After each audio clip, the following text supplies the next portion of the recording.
because a lot of people are panicking. A lot. I'm not panicking. You're definitely not panicking, which is great news or bad news, because usually you're opposite, very panicky. Jared, are you panicking? Nah, not at all. Why not? I'm not. I won't sit here and say I was super encouraged by what I saw, but you took care of business. You won by 3+ scores. The alarming part of any of it to me was our offensive run game. It feels like right now we don't have an identity of being able to go out there and run the ball effectively. Now, some people are asking to go back to the 10 years ago. No. Listen. I was a part of that. Okay, listen. We're fine. I don't want to do much of that. We're fine. All right. The pass game's fine, man, but I didn't. John Curtis, I'd have gone to John Curtis. No, hell no. We're not going back to that. But I do for me, when I watched them and they came out and played this game, you got to remember, Nuss had 165, maybe 170 yards thrown in the first half, 3 touchdowns, no picks. I like what we can do through the air. It almost felt like we tried to come out and be so pretty and tried to show that we got all these toys and throw it around, and that part of it worked. You know what I mean? They threw for 3 touchdowns in the first half. But I feel like to be able to get through the schedule that it is, to be able to get through the SEC, you're going to have to play some sort of smash-mouth football at some time. You're going to have to be able to run the ball. And I feel like coming into games like this gives you the opportunity, especially if you know you can throw the rock. We know we can throw the rock. You saw us do it last week. We already knew coming into it this year. We have that ability. I would like to see them, much like it was the opposite in other years. Other years it was always we could run the rock. We ain't throwing it for shit, right? So, we have the identity's been reversed. I would have liked to have seen them come into this game saying, we're going to find a way to start running the ball effectively. We got 1, 2, 3 weeks before we're into another huge game.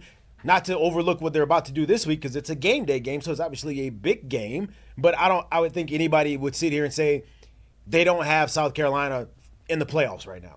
Now, who knows? They may make it there. Who knows? I don't know. But my point is looking ahead on the schedule, this was an opportunity to me to come out and find a running game identity, and we didn't do it. And it's going forward is all right, when are we going to find that ability to be able to run the ball, and how you going to do it? And we talked about this a little bit last week, but when you got guys like Caleb Jackson and you got guys like Josh Williams, to me, I'm not sure that zone run or that option type of run that we're doing right now, just stand up on sides and hand it to us and kind of give. I'm not sure they're built for that. But it's weird to me that we haven't kind of figured out, because this isn't their first years here on campus. We haven't figured out what they're good at and how we're going to be able to run and be effective with the running game with it yet. That part's alarming to me. Nothing else that they did is alarming to me. Through the first half, I want to say Nicholls held the ball for almost 26, 27 minutes.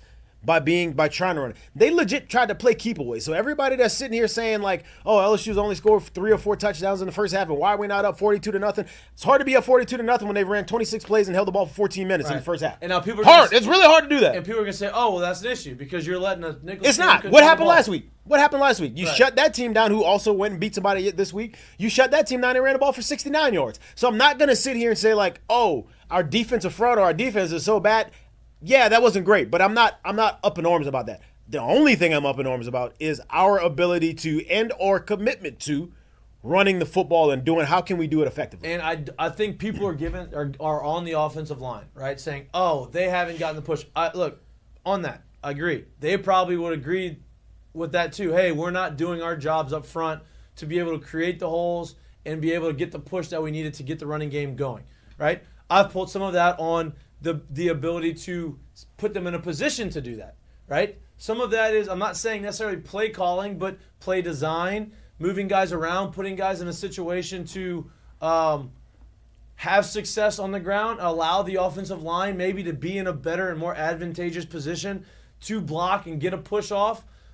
It's not all on the offensive coordinator and all on the play calling. It's not all on the offensive line. I think it's a little bit of a combination of both, and I am confident that they're talented enough up front to be able to get that push and be able to get better running the football. It's not about the talent. The talent's obviously up there up front, but the creativeness and the innovativeness that's in the passing game right now with the motions and all the stuff that we do, we have not, to this point, and this is only 2 weeks in the season, to this point, we have not incorporated that in our run game yet. We haven't stretched people. We haven't made them stay true to on the edges and stuff like that and actually run the ball. So I would like to see them start incorporating that stuff in the run game as well. Yep. And then I think this thing kind of opens up a little bit. We've been very vanilla, very dry about the way we've tried to run the ball so far, and I don't think we're there yet. I don't think they're good enough to, or I won't say good enough. I don't think they're there yet in the season. And it's like, all right, how do we start creating and moving and kind of manufacturing some holes and manufacturing some steel feet on the other side to be able to start opening some holes to move some people around? That's what I haven't seen us do yet, and that's the only alarming part that I saw this weekend. Everything else, whatever, man, like, it is what it is. You get through the game, you win the game, I'm fine with. I get it. The defensive side of it didn't bother me at all. Obviously, the passing game looked good. They played well enough on special teams. Obviously, we got to make some kicks at the end of the half and everything, and I think everybody knows that. But the offensive running game, that's the only part that scares me. And honestly, coming into the season, I thought that would be the part that I'd be least worried about. Yeah, me too. So me too. And look, why? Well, but like I talked about it before the year. Like I said, you got realistically a new quarterback. The number one that you got as a receiver was your 3 last year, but like he wasn't the every down guy. He's moving into a new alpha every down role. Can he do it? We haven't seen him do it yet. And pretty much the rest of your receiving core, they got like no catches in the SEC. Not no, but like they don't have many, right? So it's like, how quickly can this passing game come together and start to be cohesive and run? Right. They've done that shit from the start. They've hit the ground running. I thought the running game was going to be the part that they'd lean on early, and it's been the opposite. I want to see them be able to get that going. Yeah, agreed, right? And I think if you're going to talk about, we can talk about the run game. I am not an offensive coordinator. I'm not a guy who can say, hey, this is the fix on how to fix. Hey, hello? Get off. It's not a fucking telephone. Don't say hello to me. I don't know. I can't give you the way to fix it. I can tell you what I see. Jared can tell you what he sees. At the end of the day, it's about what they are going to do and how creative they can be within their own scheme to get guys to have the holes open up and have these guys be able to run the football effectively. I think they will get better at that. Next weekend, huge test, obviously, and we're gonna get to. I want to get to really the South Carolina, the team of South Carolina, because you look at the 31-6 score they played against Kentucky, and you're like, damn, they blew them out. South Carolina did not have 300 yards of offense. Their quarterback has 287 yards passing in 2 games. Their leading receiver has 81 yards receiving in 2 games, right? They did not blow them out the water offensively. They held them to 6 points. I think Kentucky is a lot worse than people maybe thought they were going to be this year. But South Carolina's defensive front is their strength on the defensive side. So that's going to be a challenge. They have a defensive end who is very good. He has the underneath move down to a science. He can go around. He's very pliable. He can get up underneath there and get real low to the ground, and it's going to be a good challenge for our really good our first-round talent, offensive tackles. I'm excited to see. But before we really get into the preview of that game, because we're going to do a lot of that today since we're not sure about the weather on Wednesday.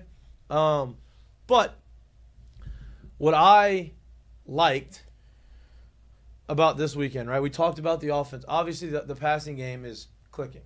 It's in rhythm. You have a bunch of guys are getting involved, right? I like this weekend seeing C.J. Daniels be the leading receiver as far as yards go, right? Obviously, Kyron Lacey got in the end zone 3 times, but you're seeing C.J. Daniels kind of got involved, right? Aaron Anderson, another good game, right? 63 yards receiving on 5 catches. He had another big gain. Like, that's good to see. Xavion Thomas, 5 catches, 50 yards, and a touchdown, right? You had Mason Taylor, another 4-catch game, 40 yards. Like, all these guys are getting involved. You had Juwan Johnson, 2 catches, 16 yards, and a touchdown. And you got Tre'Davious Green, his first touchdown of his career, right? So you're getting a lot of these guys involved in the game offensively in the passing game, which I think is important long term. And it goes to show you how comfortable they are as a cohesive unit, running routes, moving guys in and out, especially when you have a guy like Chris Hilton out and a guy like Kyle Parker out who was supposed to get the reps. That to me is encouraging. It also shows you the trust that Joe Sloan has in those guys and what their ability is and how to move them around and move the pieces around, because to call these plays and to be that cohesive lets you know what he thinks about the work that they've put in already and where they are as far as their progression and how they're going to continue to kind of climb during the year as well. On the defensive side, big loss. Jacoby and Guillory out for the year with an Achilles, huge loss. Like, there's no way around that. There's no way to sugarcoat that. There's no way to say, hey, this is not a bad thing for LSU. But it's not like it's going to derail their season. I think they have other guys that are going to be able to step up, or going to have to step up and kind of replace him. We talked about Ahmad Bro early in the show. He's been talked about a few times through with Brian Kelly in the press conferences, saying he's the most freshman-ready guy in the interior line. Relaford had a nice game this weekend. I know it was against Nicholls, but they were running around. He had 6 tackles, 2 solo tackles. Like, you're going to have guys like that. McKinley's going to get more play. You're going to have Womack get more play. You're going to have all these guys. Savion Jones obviously has been really good, but you're going to have guys playing more in the inside. Suggs is going to get more run. You're going to have these guys step up. They've been rotating guys in and out always anyway. Yeah. It just sucks that you have a veteran guy like Jacoby Guillory out for the year. And that's gonna be tough. Yeah, I would say that's the biggest part of it, is the simple fact that you have a guy that's played a lot of football here, a veteran guy, one of the leaders of that defensive line. But let's make no mistake about it, that defensive line was really the strength of the defensive line was the ability for them to be able to rotate out as many guys as they have. Right? Nobody looks at them and says, hey, they have a first rounder on that team, on that side, or on that unit ready to go at this moment right now this year. So without having that complete top-end talent, the guy that's a 4-down guy that will be out there the entire time, the ability to move the guys in and out as much as they have has been their strength. You would like to not lose one of the top-end guys on that rotation. That's what's going to be seen and how much of a hit that is. But, yeah, I agree. It's a big loss because he's one of the guys that you expected to be a big part of that rotation. You don't have him anymore. How do you feel it and how you go forward with it now? Yeah. What do you feel about that, Lloyd? Yeah, it's something that you just didn't want to have happen, especially in a game against, say what you want about Nicholls. They're a good football team, but you want to leave that game with no injuries, nothing happening. And it was an injury at a spot that, name another position where that could have happened and you probably would be okay. It'll be interesting to see what they do against South Carolina with that gone, without having Jacoby and Guillory. That's because, what has Brian Kelly said? It's the sum is greater than its parts. You just lost a huge part. Yeah. I will tell that you lose that huge part and then you get another huge part back, which honestly, not like he played the entire game and it's not like he played a ton of the game. But what I saw from him was damn encouraging. Getting Zy Alexander back and the way he was able to play and adding that piece into the secondary, because his workload's only going to grow. It's going to get more and more and more. And he wasn't supposed to play as much as he did. That's my point, especially this early. So to see him back into that secondary this early and to be effective getting into it, right? Like, you put him back in, and as soon as you asserted him back in, he's in on plays. He's making plays on the ball, and you're like, okay, this could be really good for us. So it was good to see him kind of get back in that number and be a part of it. And like I said, the workload's only going to grow there. So you lose one, you insert another one in a different spot, but that defense is going to have to be there's a lot of moving parts and a lot of working parts, and how they put it together is going to be good to see. Injuries happen, right? Like, nothing you can do about it. Very rarely does a team go through. It doesn't never happen. It's a war of attrition. Right? It's football, baby. There's going to be a guy on the team that's a starter that's going to get injured, and he's going to miss some time. Sometimes it's going to be for the whole year. Sometimes it's going to be for a game or two. Sometimes it's going to be for half the season. It's inevitable. It's the game of football. It's unfortunate, but it happens. The job of the coaching staff is to make sure that the two deep and the guys behind him are just as ready, right, to replace him. They may not be the starter, but they maybe just not quite as good as him, but really good. And they got to be ready to jump in there, and maybe they end up being the guy. Maybe they're not the starter because they're a freshman and they don't have as much experience. Whatever that may be, their job is to get those guys ready. I have confidence that they are going to get those guys ready. I have a lot of confidence in the defensive line coaching staff to make sure whoever is taking that position is going to understand. Now they have a whole week to prepare without Jacoby and Guillory, right? And so now they're going to understand who is going to take that role and how they're going to rotate that in, and that's going to be something to watch. Now, staying on the defense side, what I do like is the depth that we're starting to build at cornerback, right? You had Zy Alexander came back and looked really good, right? So they feel like they're confident enough in him to put him out there a lot more frequently, so much so they moved Sage Ryan back to safety. I know Sage Ryan is a name that people don't want to hear because they get upset about the way he's played at cornerback. He's not a cornerback. He's a free safety. That is his position. You should be lauding Sage Ryan for what he's done for LSU.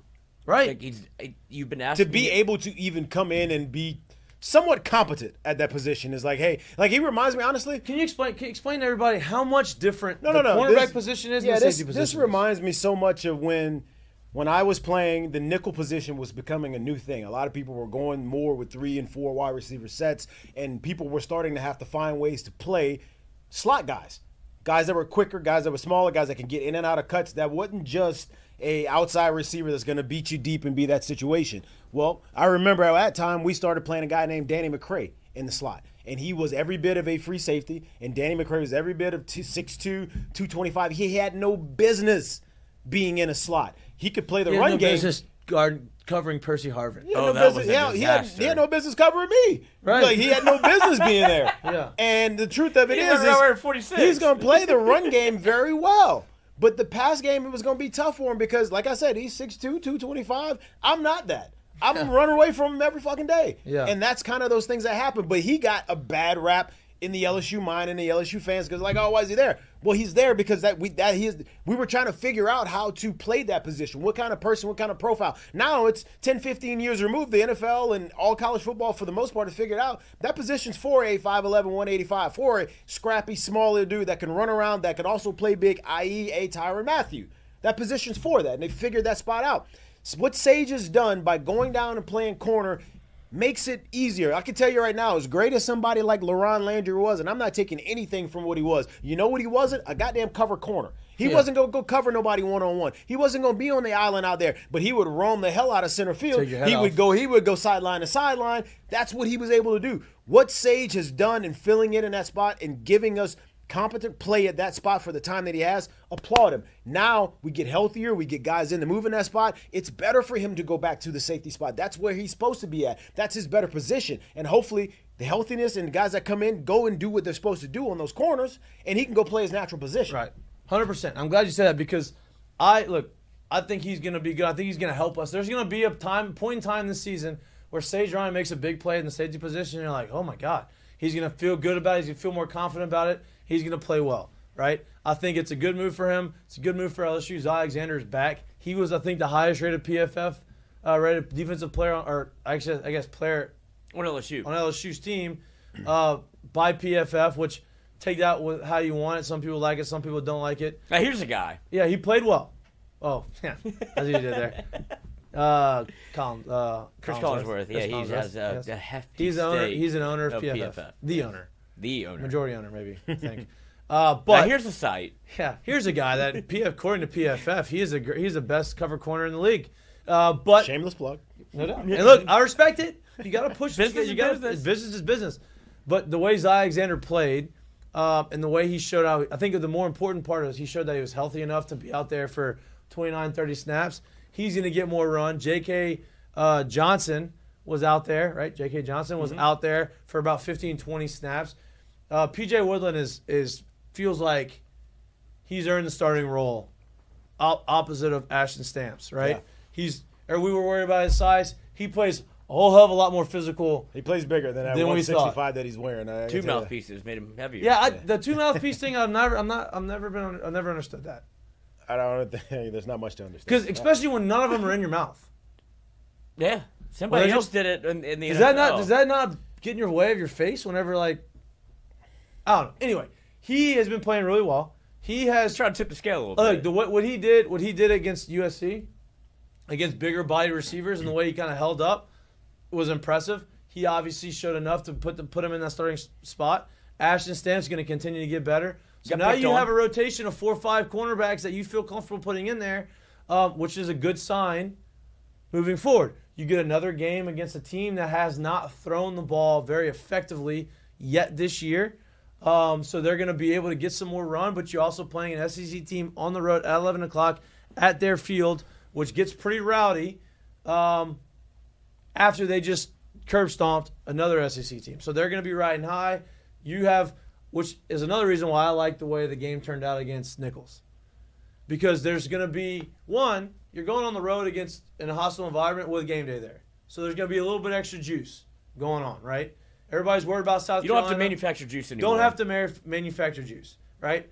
I was nervous, damn, South Carolina, kind of a trap game, whatever, before you play UCLA at home. UCLA is not the best team, but whatever. Well, you go against Nicholls and you play a subpar game in a sense. There's a lot of learning lessons. There's a lot of sense of urgency that's continuing to happen right now around LSU football team. So you have the ability to go out on national TV with game day there to go out and make a statement. I like that. I like where they're at. The line's at 7. I like the line. I do. I like Over LSU under winning 45? plus 7. But Over under 45. is that the over under? I'm going over. Me too. I like the over too. I mean, Tease it. I think I don't love the 7, but I love the over. That's why I teased it. I like this. If it's gonna go over, I like the 7.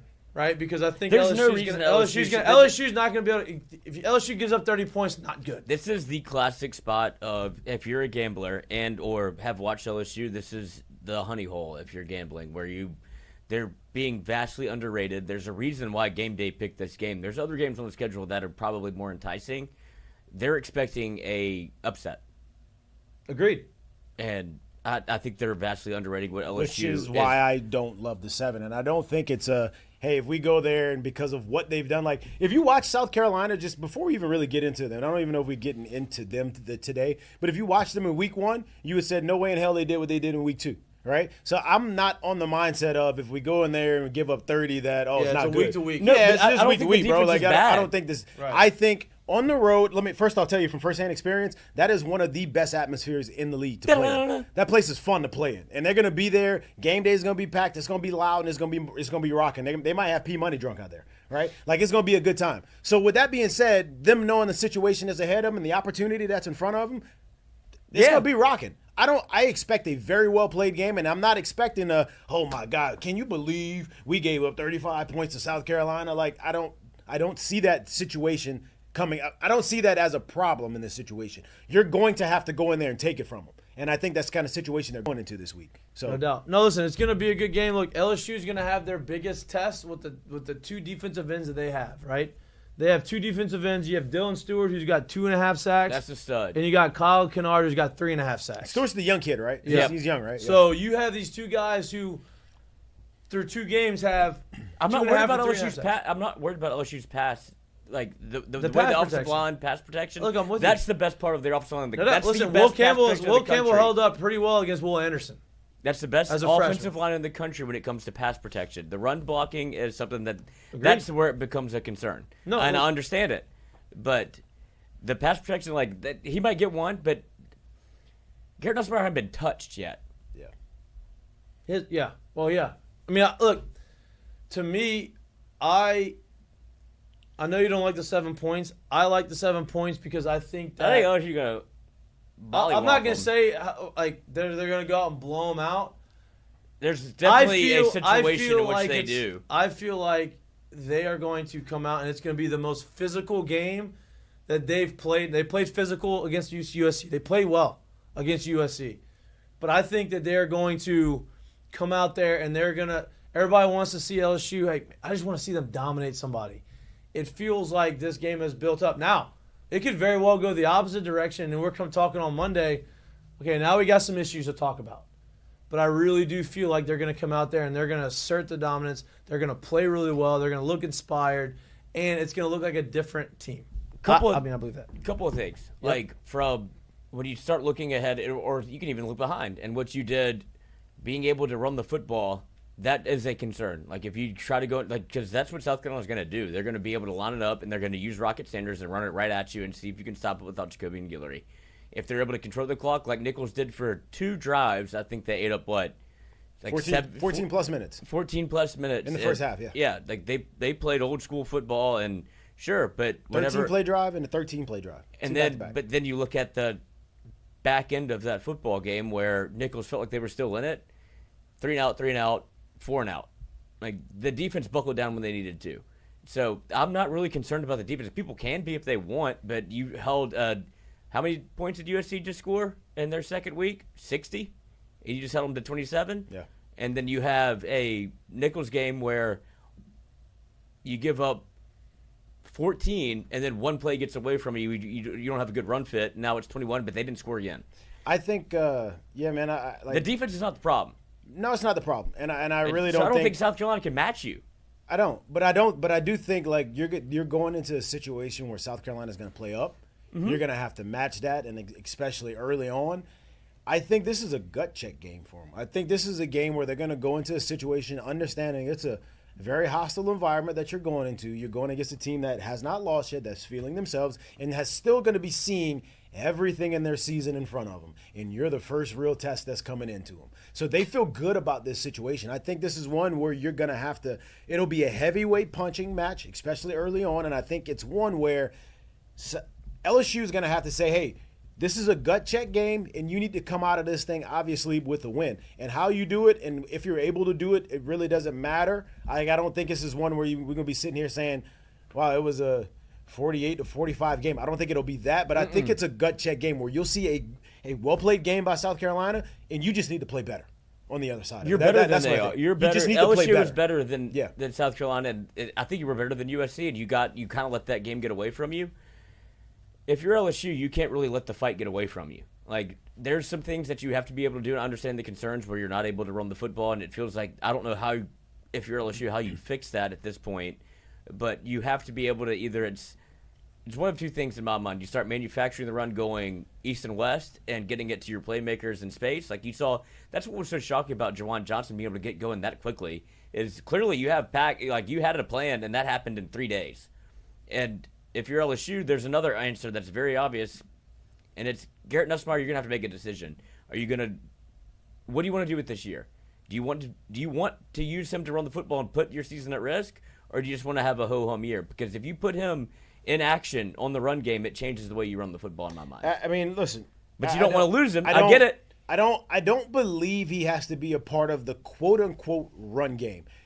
His numbers are gonna show up as running stats, but he doesn't have to be a part of the quote-unquote running game. We don't need to use him in the running game. He's gonna at some point have to pull the ball down and get you. That's all I'm saying. Like, dude, yeah, but that's not something that you think about. And he's been so good throwing the ball, you don't want him to think about, hey, start looking for spots where you can run. That's not what lost it. What lost it is when we lined up and said, hey, we're going to run the ball right here. It wasn't innovative enough, and we didn't get enough push. That doesn't mean that Nussmeier now has to be a part of that, but that does mean maybe you need to start getting some motion. Maybe you need to start making some people think about and seeing other things and start distracting eyes because we're not getting the push up front. That does not necessarily mean that needs to be Garrett Nussmeier as a part of that running game, though. I think what I've seen from Garrett Nussmeier passing and rushing so far has been so superb and so good compared to where he was last year. And it doesn't mean ability, but his responsibility and the way he's taken care of the offense so far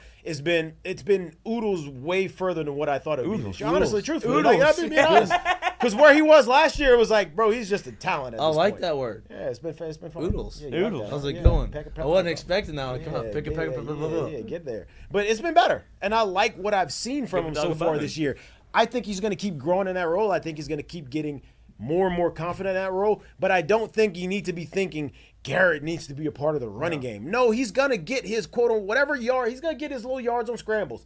We don't need to be counting on that. Yeah. We don't need to be thinking about, hey, like, we need to give him a two-way goal on 3rd and 5. No, let him go through his progressions and find it. Whenever he gets these yards, he'll just end up getting the quarterback. He's going to be a quarterback. Yeah. That's what he does. He's a quarterback. If the play calls for him to scramble for 5 yards, he's going to scramble for 5 yards. He's not going to look to do it, but he can do it, right? His running game, Garrett Nussmeier's running game, is going through his progressions and saying, 1, 2, 3, okay, nope, boom, running back, 8-yard run. And I'm not saying he's this person, but I think of it this way. He has the ability to do it, but nobody ever says when you watch the San Francisco 49ers play saying, man, for them to be effective today, like, Brock's got to be able to run. But when he does, they're but better. I don't care. Yeah. But you never say that's why they won, and you never say if they don't win, damn, it's because Brock didn't pull it down a couple more times. He's not that kind. That's the kind of quarterback he is. He's gonna throw the ball.